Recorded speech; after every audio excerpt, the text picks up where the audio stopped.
వి మల్లికార్జున్. నేను ఇప్పటికి ఇరానీ కేఫ్, కాగితం పడవలు, నల్గొండ కథలు, నానిగడ అనే పుస్తకాలు రాసిన తర్వాత మొదటిసారి నేను నా 5వ పుస్తకంగా నవల రాశాను, ఒక ఎండాకాలపు మధ్యాహ్నం. ఇది ఒక అమ్మాయి అబ్బాయి మధ్య జరిగే ప్రేమ కథ. చాలా కాంప్లెక్స్ లవ్ స్టోరీ. నేను కాంప్లెక్స్ అని ఎందుకన్నానంటే నేను చాలా డీప్గా వాళ్ళ ఎమోషన్స్ని క్యాప్చర్ చేయాలనుకున్నా ఈ నవలలో. సో నేను ఇది రాయడానికి దాదాపు 3 ఏళ్ళు పట్టింది. ఎందుకంటే చెప్పాను కదా, నేను ఆ కాంప్లెక్సిటీని అర్థం చేసుకోవడానికి నాకు చాలా టైం పట్టింది అనుకుంటా.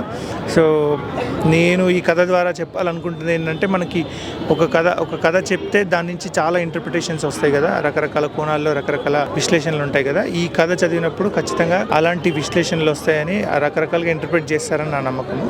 దాని గురించి మాట్లాడుకుంటే బాగుంటుందని కూడా నేను అనుకుంటా. ఒక ఎండాకాలపు మధ్యాహ్నం అని ఎందుకు టైటిల్ పెట్టానంటే, అది పుస్తకం చదివే తెలుసుకోవాలి. నాకు ఆ ఎండాకాలపు మధ్యాహ్నంలో ఉండే నిశ్శబ్దం అంటే చాలా ఇష్టం. బహుశా నేను దాన్ని అర్థం చేసుకోవడానికి ఈ పుస్తకం రాసినానేమో అనుకుంటా. 38 హైదరాబాద్ బుక్ ఫేర్లోనే నిన్ననే నా పుస్తకం ఇది రిలీజ్ అయింది. చాలామంది ఈ కొత్త పాఠకులు తయారైనారు. ఈ గత 2 ఏళ్లలో అసలు వెతుక్కొని మరీ ఓ పుస్తకం కావాలని వచ్చేవాళ్ళని చూస్తాను. నిన్ననే రిలీజ్ అయిన నా పుస్తకం కోసం ఇవాళ నుంచే ఎండాకాలం మధ్యాహ్నం వచ్చేసిందా, కాపీ ఉందా అని అడగడం చూస్తుంటే చాలా సంతోషంగా ఉంది. ఈ 2 ఏళ్లలో చాలామంది పాఠకులు పెరిగిపోయారు.